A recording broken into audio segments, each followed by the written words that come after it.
മലങ്കര മർത്തോമ സുറിയാനി സഭയുടെ പരമാധീക്ഷൻ അഭിവന്ദ്യ doctor Theodosius Mar Thoma മെത്രാപ്പൊലീത്ത തിരുമേനി ഇപ്പോൾ DSMC മീഡിയയോടൊപ്പം ചേരുന്നതാണ്. ലോകപ്രസിദ്ധമായിട്ടുള്ള മാരാമൻ കൺവെൻഷൻ 131ാമത് സെഷൻ ഈ വർഷം മാരാമൻ പമ്പാ മണൽപ്പുറത്ത് നടന്നുകൊണ്ടിരിക്കുന്നു. എല്ലാ വർഷത്തെയും പോലെ വിവിധ സ്ഥലങ്ങളിൽ നിന്ന് ധാരാളം ആളുകൾ വന്ന് സംബന്ധിക്കുന്ന മീറ്റിങ്ങുകളാണ് ഇപ്പോൾ നടന്നുകൊണ്ടിരിക്കുന്നത്. ദൈവവചനത്തിൽ നിന്നും കാലികവും സംഗതവുമായ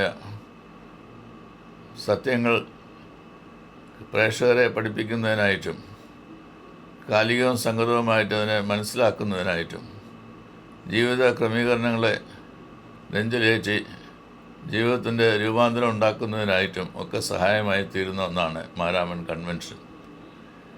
നാട്ടുകാർ തന്നെ താല്പര്യപ്പെടുന്നതായിട്ടുള്ള ഒരു കൂടിവരവായിട്ടാണ് മാരാമൻ കൺവെൻഷൻ തീർന്നിരിക്കുന്നത്.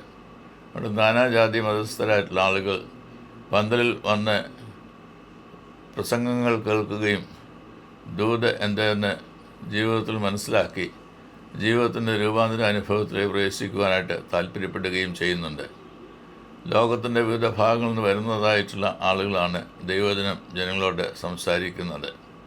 ഏറെ പങ്കും ഭാരതീയരായിട്ടുള്ള ആളുകൾ തന്നെയാണ് എന്നുള്ളത് കൊണ്ട് ഭാരത സംസ്കാരത്തിൻ്റെ പശ്ചാത്തലത്തിൽ ഭാരതത്തിൽ നടക്കുന്നതായിട്ടുള്ള വിവിധ സംഭവങ്ങളുടെയൊക്കെ പശ്ചാത്തലത്തിൽ ദൈവവചനം സംസാരിപ്പാൻ തക്കവണ്ണം ഇടയായിട്ട് തീരുന്നു.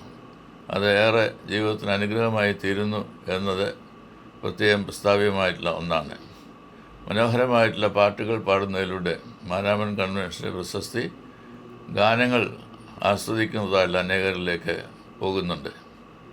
അങ്ങനെ ഗാനങ്ങളിലൂടെയും ദൈവവചനത്തിലൂടെയും മധ്യസ്ഥ പ്രാർത്ഥനയിലൂടെയും ദൈവജനം കൂടി വന്ന് അനേകർക്ക് വേണ്ടി തങ്ങളുടെ പ്രാർത്ഥനകൾ കഴിക്കുന്നതായിട്ടുള്ള സാഹചര്യമായിട്ട് ഈ ദിവസങ്ങൾ മാറുകയത്രേ ചെയ്യുന്നത്. രാവിലെ സമയത്തെ കുട്ടികൾക്കായിട്ടുള്ള പ്രത്യേക മീറ്റിങ്ങുകളും ബൈബിൾ പ്രത്യേകമായി പഠിക്കുവാൻ തക്കവണ്ണം പുരുഷന്മാർക്കും സ്ത്രീകൾക്കുമുള്ള ക്ലാസ്സുകളും തുടർന്ന് ദൈവദിന പ്രഘോഷണങ്ങളും ഇങ്ങനെയാകുന്നു ഓരോ ദിവസത്തെയും കാര്യങ്ങൾ ക്രമീകരിച്ച് മുന്നോട്ട് പോകുന്നത്. കുടുംബവേദിയിലൂടെ കുടുംബങ്ങളുടെ ശാക്തീകരണത്തിനാവശ്യമായിട്ടുള്ള വചന കേൾവി മാരാമണ്ണ് ലഭ്യമായിട്ട് തീരുന്നുണ്ട്. അതോടൊപ്പം തന്നെ യുവവേദിയിലൂടെ യുവജനങ്ങൾക്ക് സംഗതമായിട്ടുള്ള ദൂത് നൽകിക്കൊടുക്കുവാനായിട്ട് ശ്രമിക്കുന്നുണ്ട്. വിവിധ ഭാഷാ പ്രവിശ്യയിലുള്ള ആളുകളൊക്കെ വന്നു ചേരുന്നു എന്നുള്ളത് കൊണ്ട് വിവിധ ഭാഷകളിലുള്ള മീറ്റിങ്ങുകൾ വ്യാഴം മുതലുള്ള ദിവസങ്ങളിൽ വൈകിട്ട് ക്രമീകരിക്കുന്നുണ്ട്.